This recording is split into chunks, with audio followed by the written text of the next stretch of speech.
This is a continuation of A Room with a View by E.M. Forster, comprising chapters 8 and 9. Part 2. Chapter 8. Medieval. The drawing-room curtains at Windy Corner had been pulled to meet, for the carpet was new and deserved protection from the August sun. They were heavy curtains, reaching almost to the ground, and the light that filtered through them was subdued and varied. A poet none was present might have quoted, "Life like a dome of many-coloured glass," or might have compared the curtains to sluice gates, lowered against the intolerable tides of heaven. Without was poured a sea of radiance. Within, the glory, though visible, was tempered to the capacities of man. Two pleasant people sat in the room.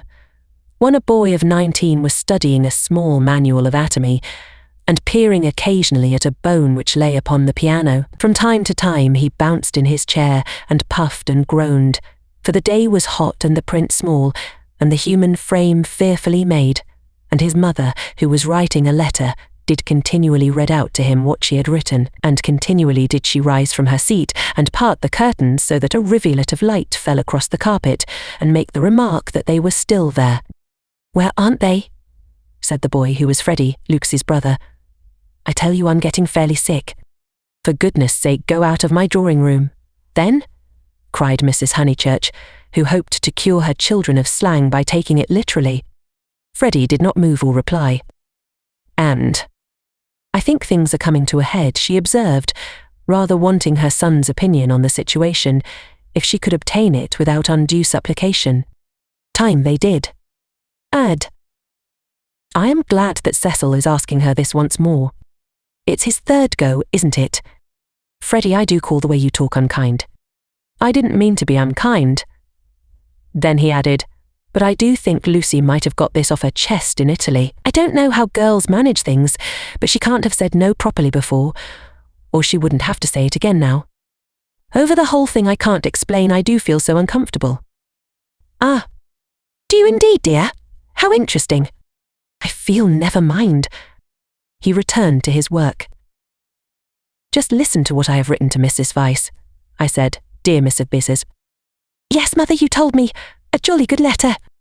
I said, "Dear Mrs. Vyse, Cecil has just asked my permission about it, and I should be delighted if Lucy wishes it." But she stopped reading. I was rather amused at Cecil asking my permission at all. He has always gone in for unconventionality, and parents nowhere, and so forth. When it comes to the point, he can't get on without me. Or me. "Oh. You? You?" Freddie nodded. "What do you mean?" He asked me for my permission also." She exclaimed, "How very odd of him." "Why so?" asked the son and heir. "Why shouldn't my permission be asked?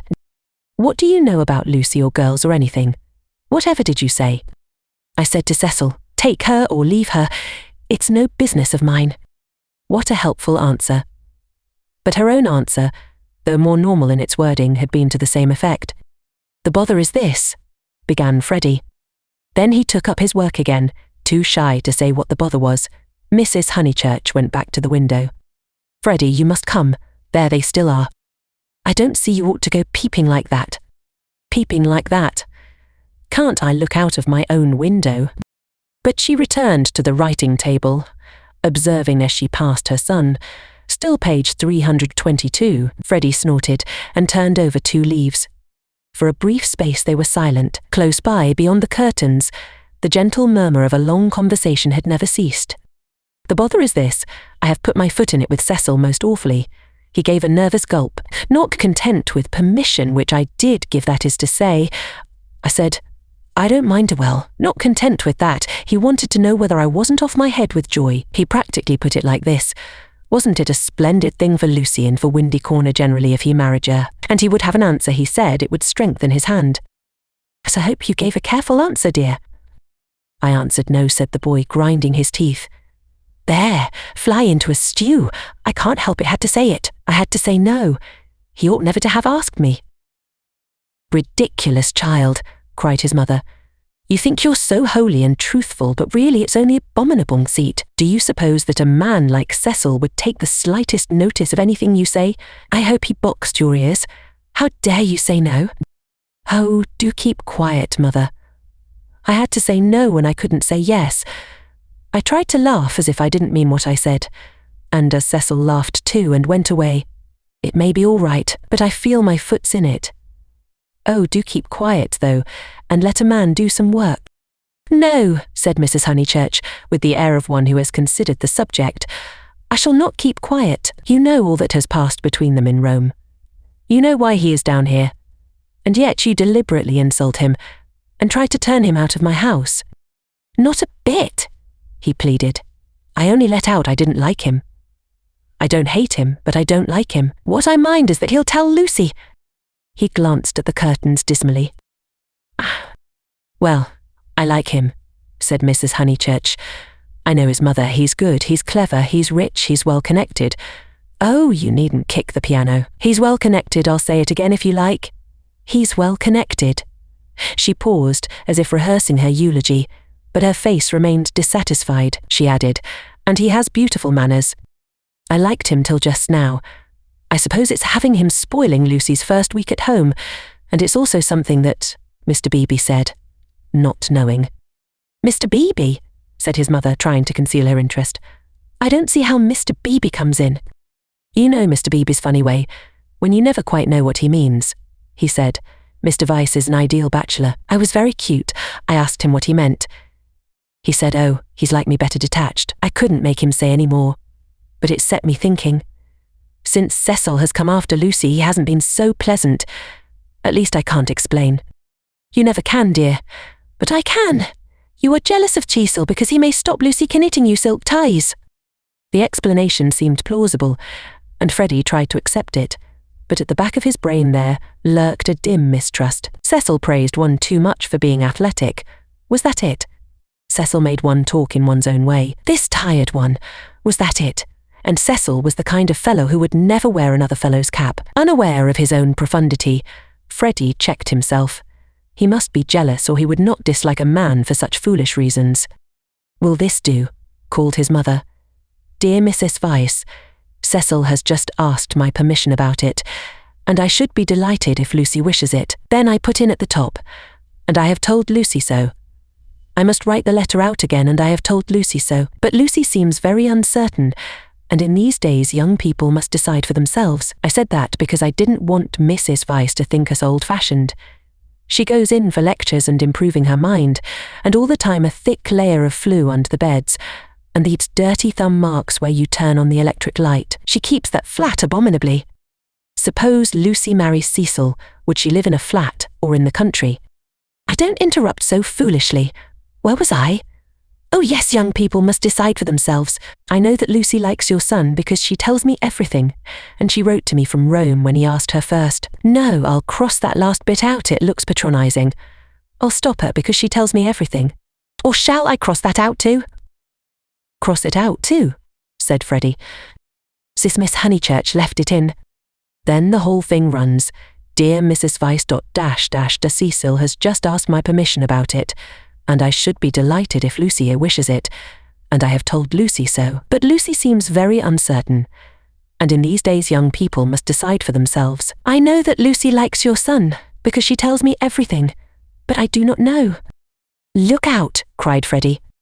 The curtains parted. Parted? Cecil's first movement was one of irritation. He couldn't bear the Honeychurch habit of sitting in the dark to save the furniture. Instinctively he gave the curtains a twitch and sent them swinging down their poles. Light entered. There was revealed a terrace, such as is owned by many villas with trees each side of it, and on it a little rustic seat, and 2 flower beds. But it was transfigured by the view beyond, for Windy Corner was built on the range that overlooks the Sussex Weald. Lucy, who was in the little seat, seemed on the edge of a green magic carpet which hovered in the air above the tremulous world. Cecil entered. Appearing thus late in the story, Cecil must be at once described. He was medieval, like a Gothic statue, tall and refined, with shoulders that seemed braced square by an effort of the will, and a head that was tilted a little higher than the usual level of vision. He resembled those fastidious saints who guard the portals of a French cathedral, well educated, well endowed, and not deficient physically, he remained in the grip of a certain devil whom the modern world knows as self-consciousness, and whom the medieval, with dimmer vision, worshipped as asceticism. A Gothic statue implies celibacy, just as a Greek statue implies fruition, and perhaps this was what Mr. Beebe meant, and Freddie, who ignored history and art, perhaps meant the same when he failed to imagine Cecil wearing another fellow's cap. Mrs. Honeychurch left her letter on the writing table and moved towards her young acquaintance. "Oh, Cecil," she exclaimed. "Oh, Cecil, do tell me." "I promessi sposi," said he. They stared at him anxiously. "She has accepted me," he said, and the sound of the thing in English made him flush and smile with pleasure, and look more human. "I am so glad," said Mrs. Honeychurch, while Freddie proffered a hand that was yellow with chemicals. They wished that they also knew Italian, for our phrases of approval and of amazement are so connected with little occasions that we fear to use them on great ones. We are obliged to become vaguely poetic or to take refuge in scriptural reminiscences. "Welcome as one of the family," said Mrs. Honeychurch, waving her hand at the furniture.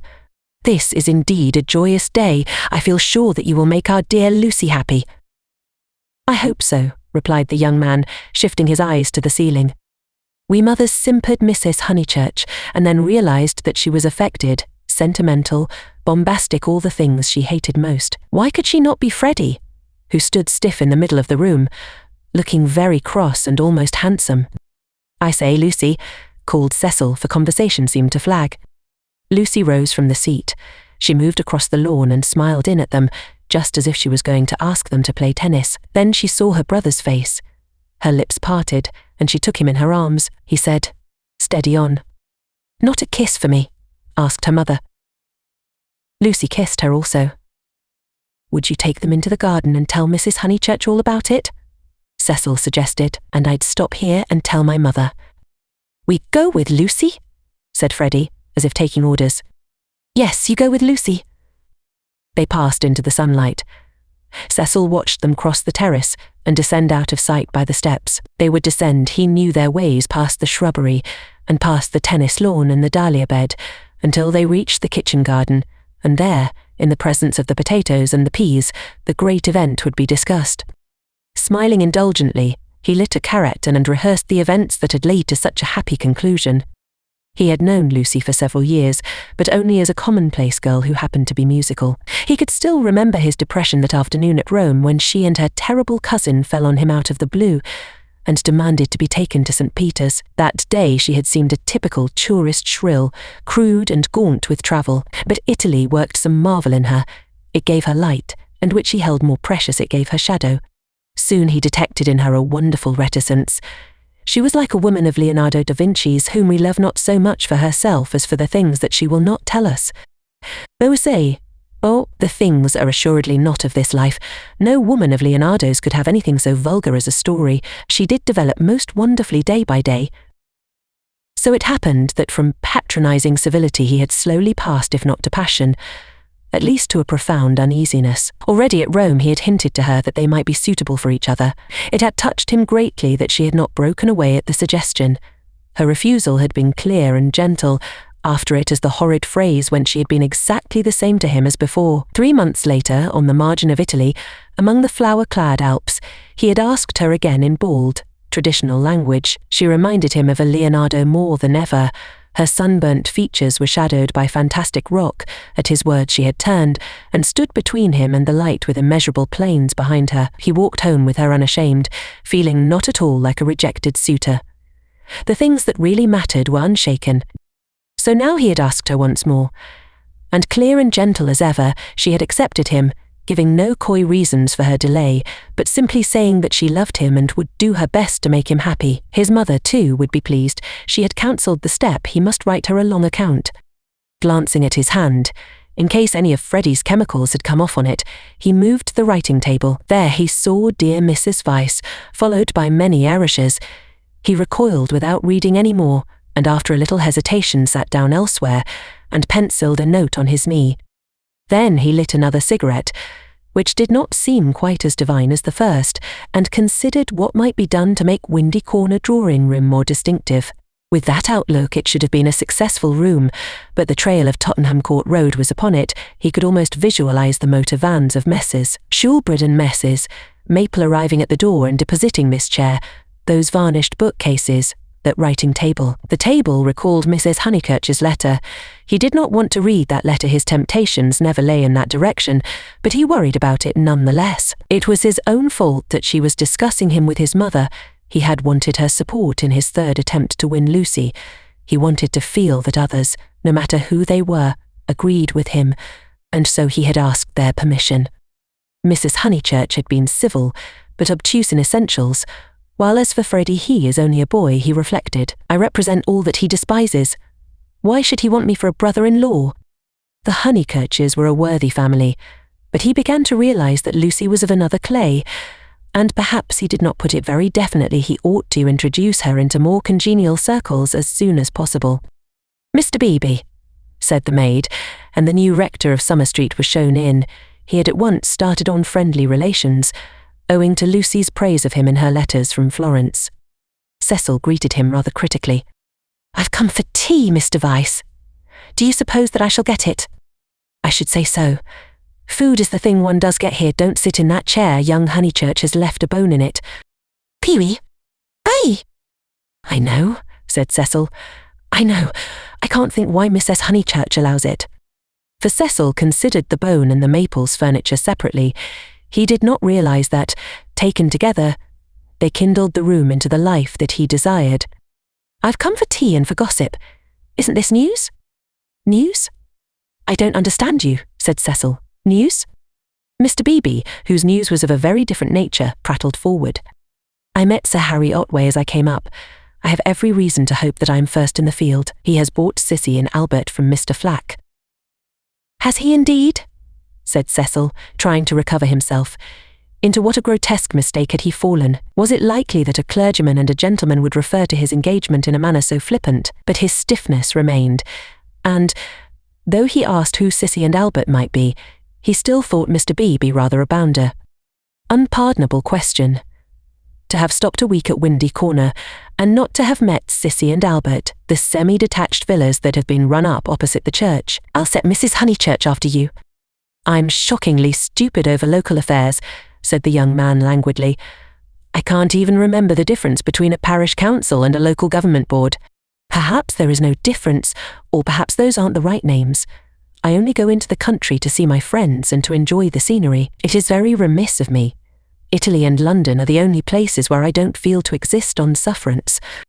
Mr. Beebe, distressed at this heavy reception of Kissy and Albert, determined to shift the subject. "Let me see, Mr. Vyse, I forget, what is your profession?" "I have no profession," said Cecil. "It is another example of my decadence.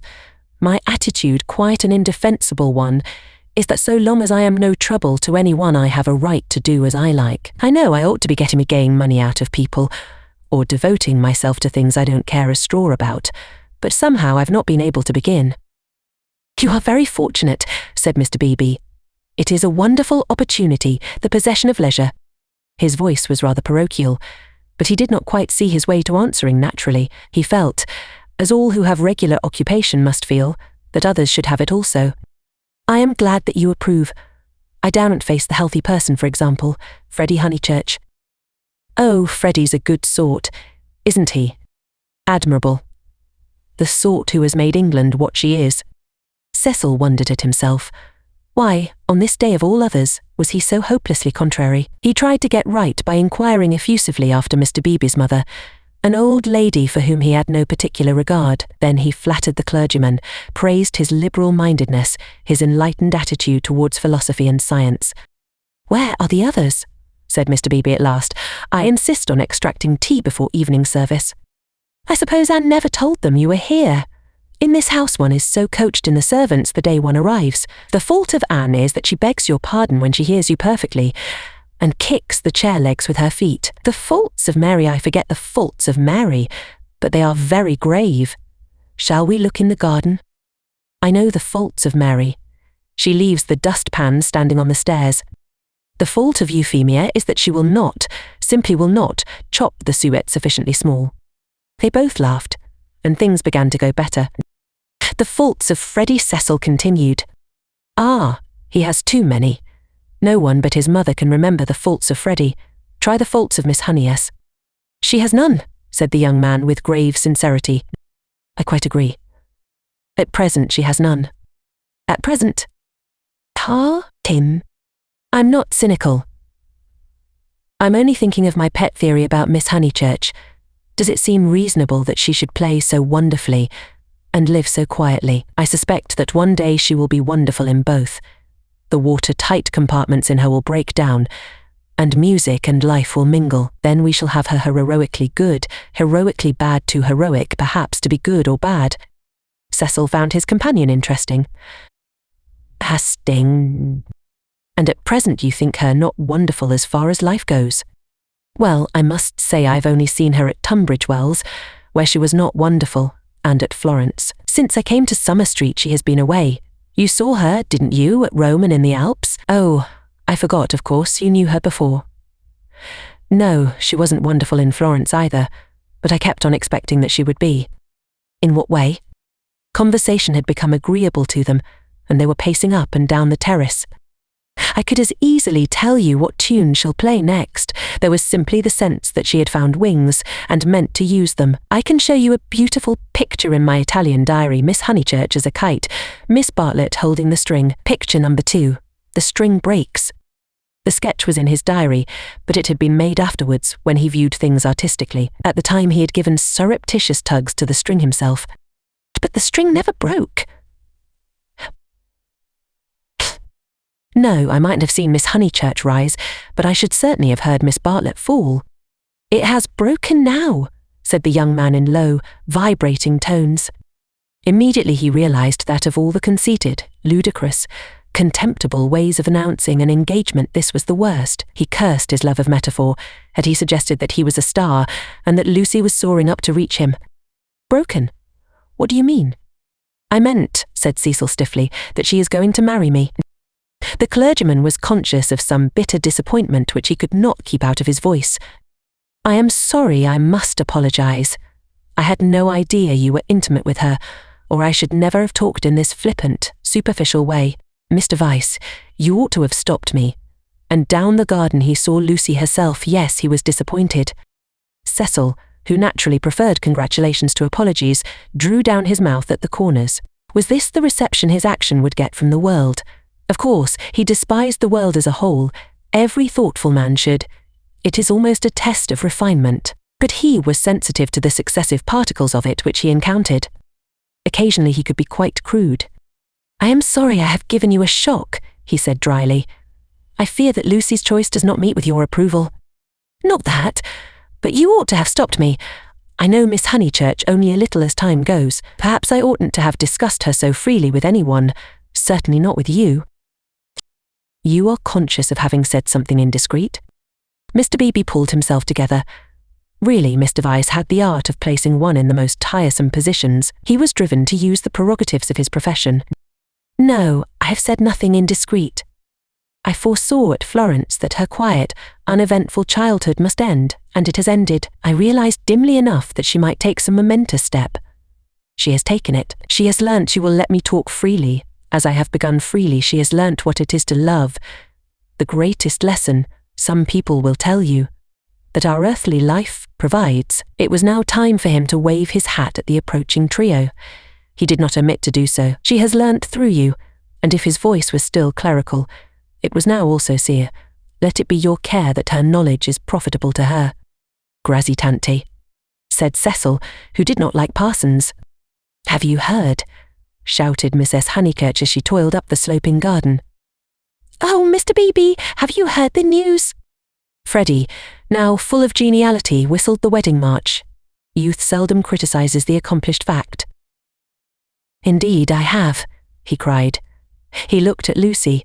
In her presence he could not act the parson any longer, at all events not without apology. Mrs. Honeychurch, I'm going to do what I am always supposed to do, but generally I'm too shy. I want to invoke every kind of blessing on them, grave and gay, great and small. I want them all their lives to be supremely good and supremely happy as husband and wife, as father and mother.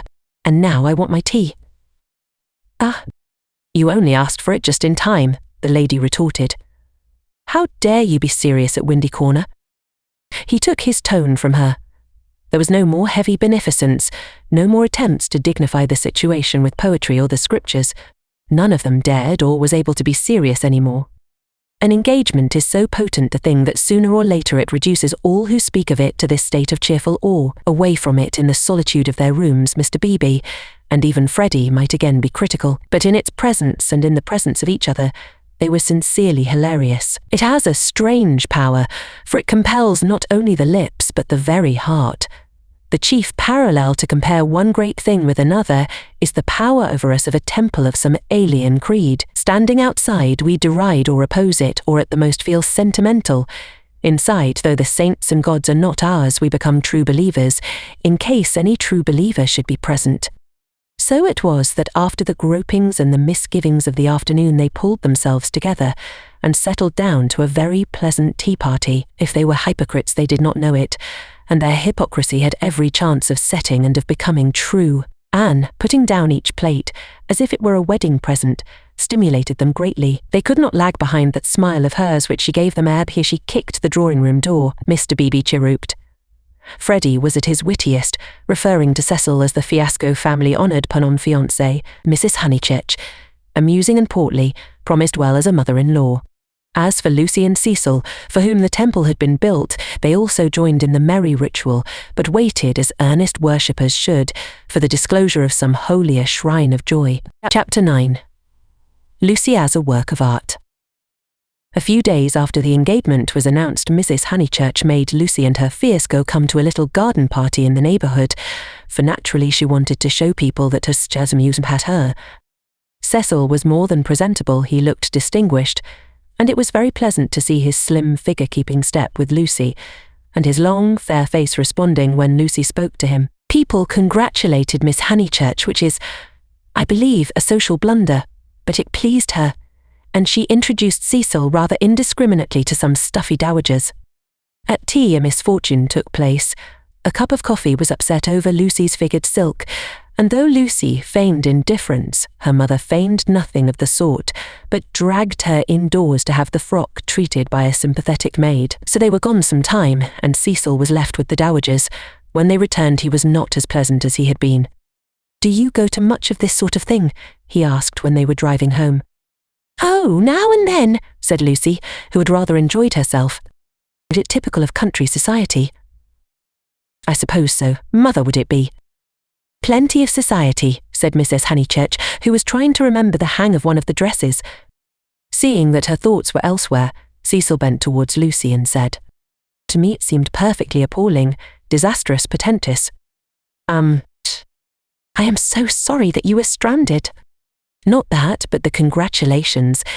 It is so disgusting the way an engagement is regarded as public property, a kind of waste place where every Essentider may shoot his vulgar sentiment. Saw those old women smirking.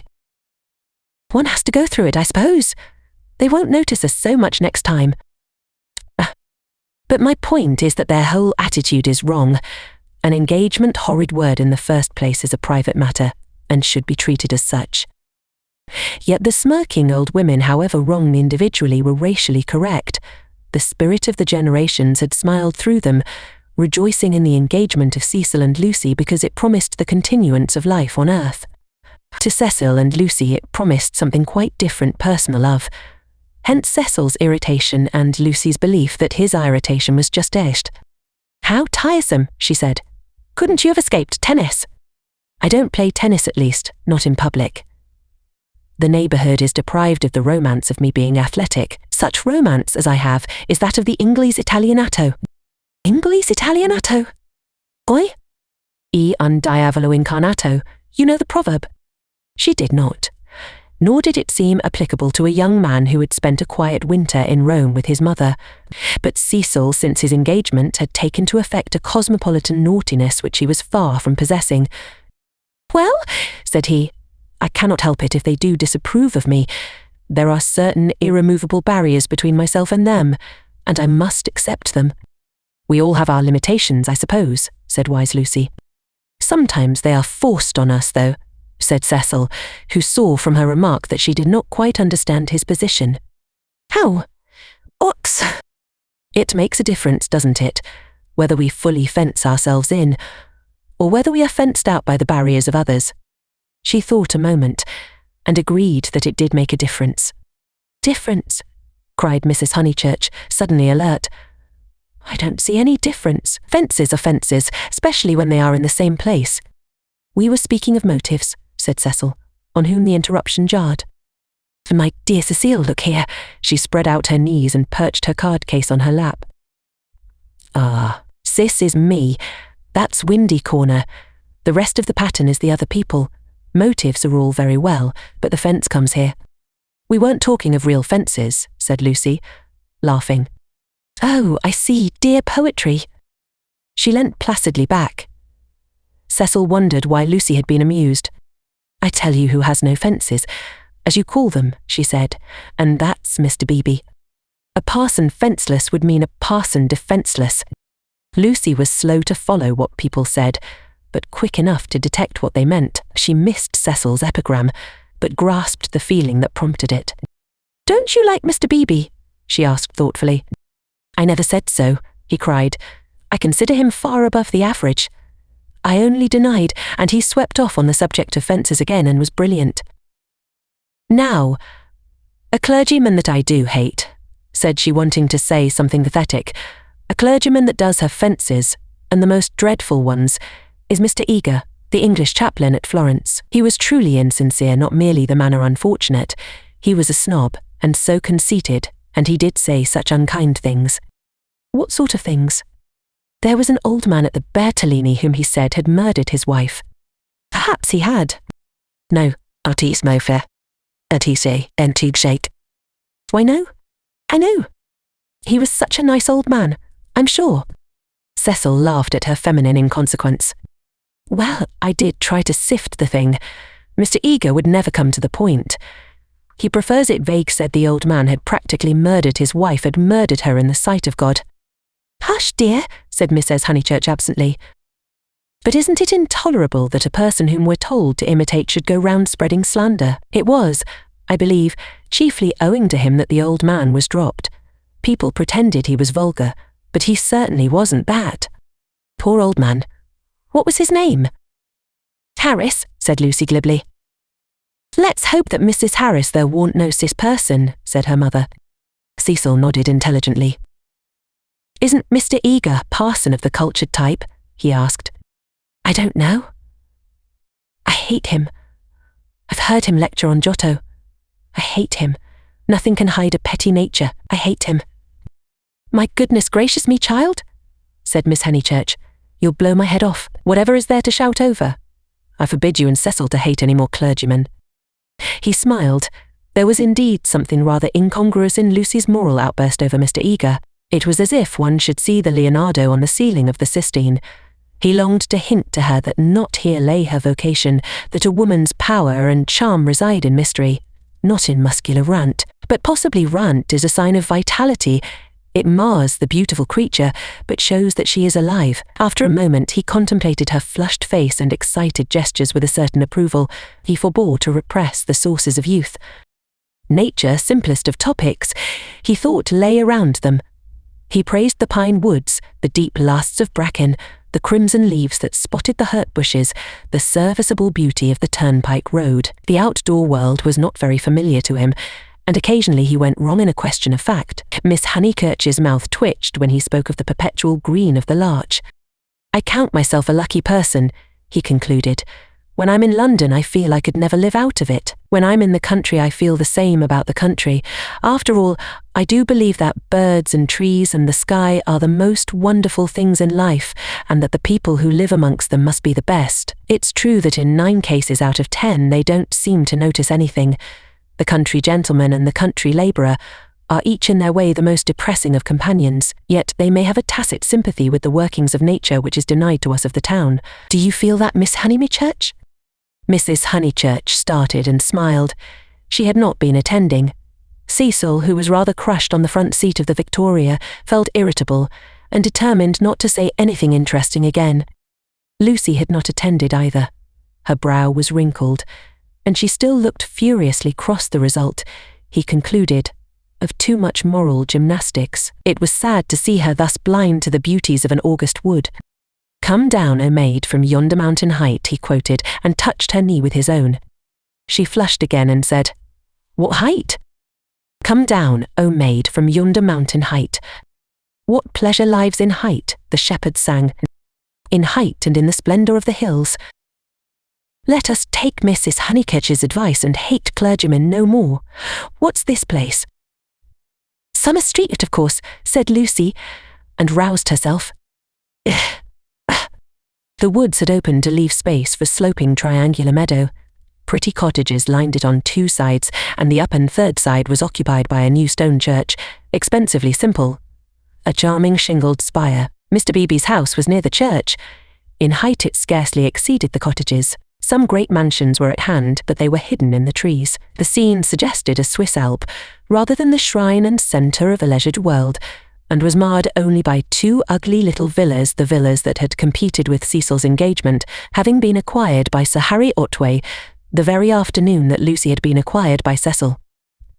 Cissy was the name of one of these villas, Albert of the other. These titles were not only picked out in shaded Gothic on the garden gates, but appeared a second time on the porches, where they followed the semicircular curve of the entrance arch in block capitals. Albert was inhabited. His tortured garden was bright with geraniums and lobelias and polished shells. His little windows were chastely swathed in Nottingham lace. Cissy was to let. 3 notice boards, belonging to Dorking agents, lolled on her fence, and announced the not surprising fact: her paths were already weedy, her pocket handkerchief of a lawn was yellow with dandelions. "The place is ruined," said the ladies mechanically. "Summer Street will never be the same again." As the carriage passed, Cissy's door opened, and a gentleman came out of her. "Stop!" cried Mrs. Honeychurch, touching the coachman with her parasol. "Here's Sir Harry. Now we shall know. Sir Harry, pull those things down at once." Sir Harry Otway, who need not be described, came to the carriage and said, "Mrs. Honeychurch, I meant to. I really can't turn out Miss Flack.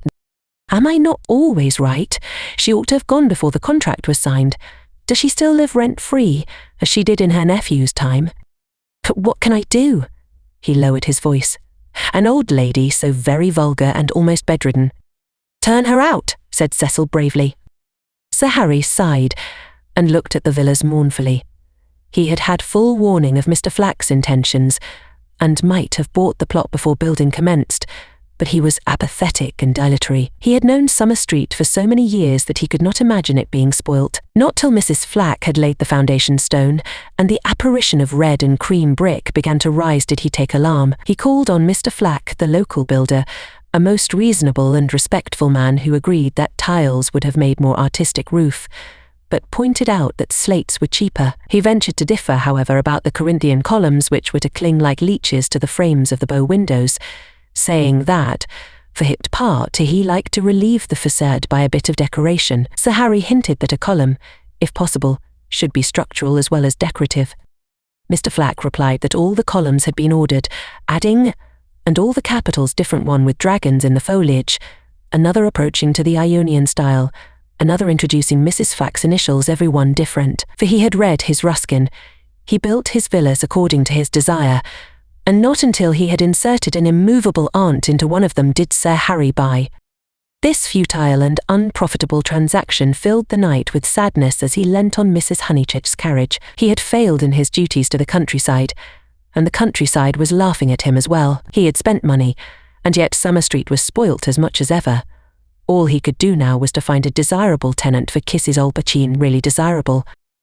"The rent is absurdly low," he told them, "and perhaps I am an easy landlord, but it is such an awkward size. It is too large for the peasant class, and too small for anyone the least like ourselves." Cecil had been hesitating whether he should despise the villas or despise Sir Harry for despising them. The latter impulse seemed the more fruitful.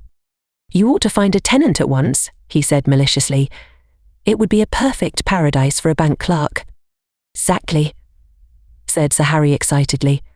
"That is exactly what I fear, Mr. Vyse. It will attract the wrong type of people. The train service has improved a fatal improvement to my mind. And what are 5 miles from a station in these days of bicycles?" "Rather a strenuous clerk it would be," said Lucy. Cecil, who had his full share of medieval mischievousness, replied that the physique of the lower middle classes was improving at a most appalling rate. She saw that he was laughing at their harmless neighbour, and roused herself to stop him.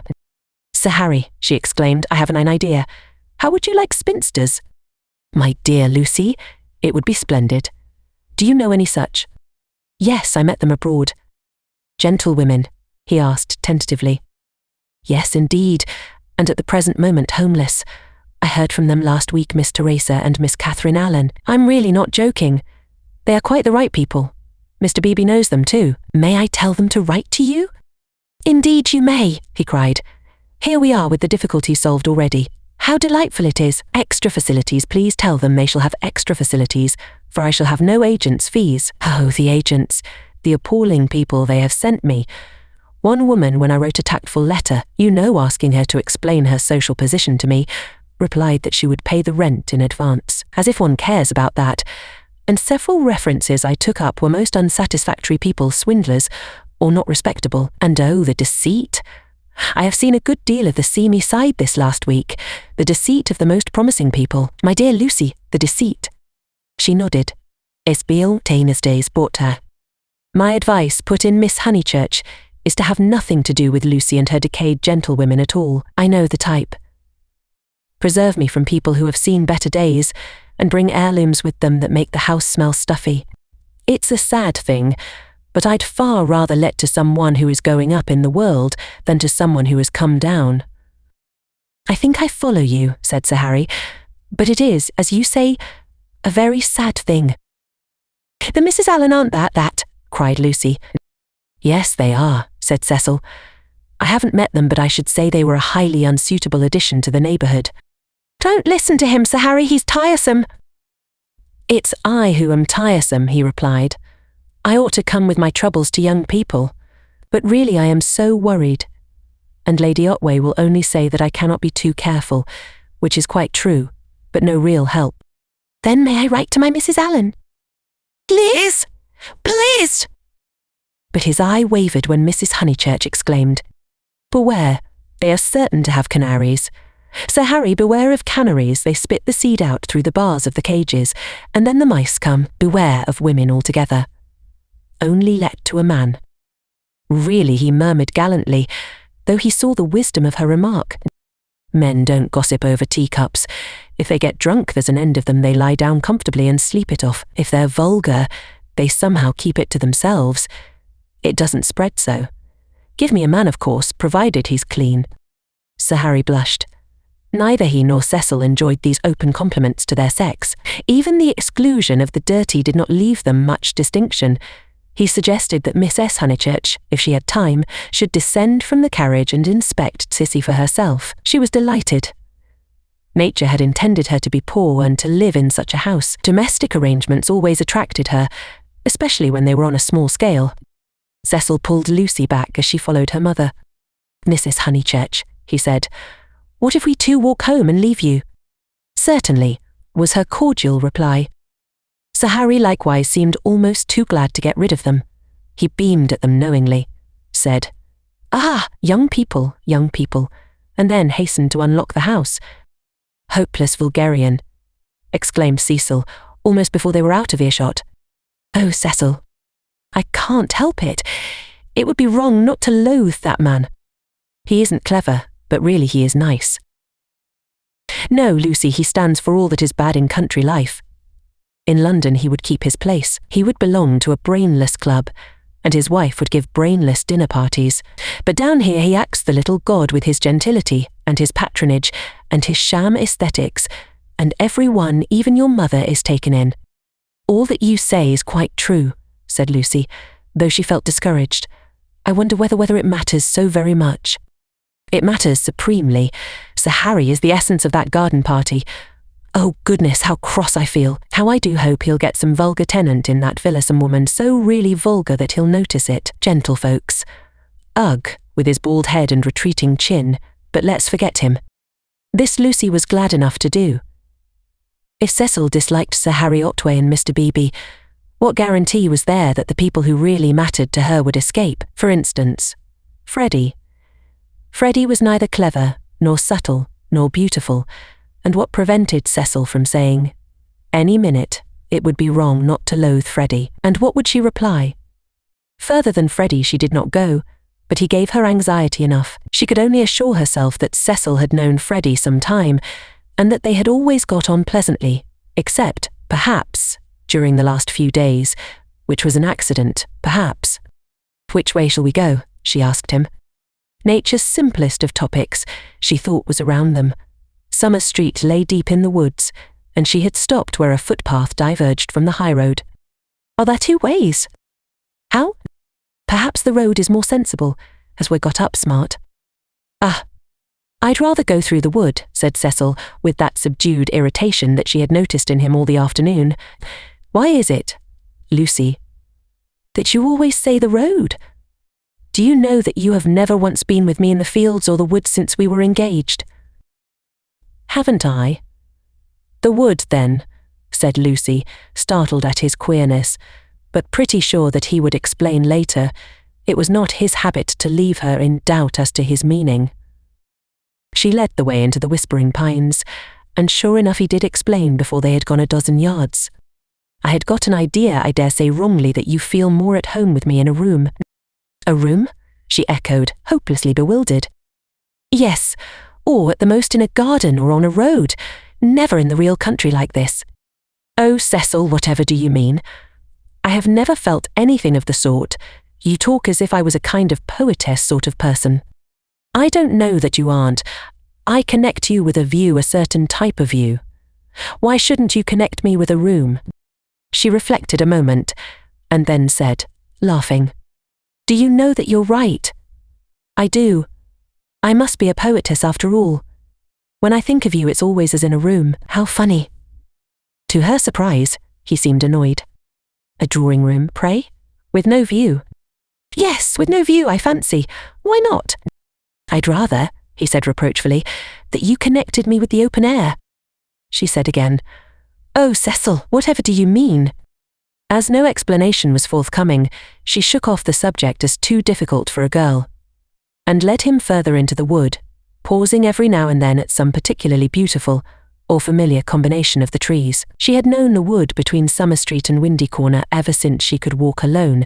She had played at losing Freddie in it, when Freddie was a purple-faced baby, and though she had been to Italy, it had lost none of its charm. Presently they came to a little clearing among the pines, another tiny green alp, solitary this time, and holding in its bosom a shallow pool. She exclaimed, "The sacred lake! Why do you call it that?" "That? I can't remember why. I suppose it comes out of some book. It's only a puddle now, but you see that stream going through it? Well, a good deal of water comes down after heavy rains, and can't get away at once, and the pool becomes quite large and beautiful. Then Freddie used to bathe there. He is very fond of it." "And you?" "Ew!" He meant, "Are you fond of it?" But she answered dreamily, "I bathed here too, till I was found out. Then there was a row." At another time he might have been shocked, for he had depths of prudishness within him, but now, with his momentary cult of the fresh air, he was delighted at her admirable simplicity. He looked at her as she stood by the pool's edge. She was got up smart, as she phrased it, and she reminded him of some brilliant flower that has no leaves of its own, but blooms abruptly out of a world of green. "Who found you out?" "Oh, Charlotte," she murmured. "She was stopping with us. Charlotte. Poor girl. Cool." She smiled gravely. A certain scheme, from which hitherto he had shrunk, now appeared practical. "Lucy!" "Yes, I suppose we ought to be going," was her reply. "Lucy, I want to ask something of you that I've never asked before." At the serious note in his voice, she stepped frankly and kindly towards him. "What, Cecil?" "Hitherto never, not even that day on the lawn when you agreed to marry me." He became self-conscious and kept glancing round to see if they were observed. His courage had gone. "Yes? Yes. Up to now I have never kissed you." She was as scarlet as if he had put the thing most indelicately.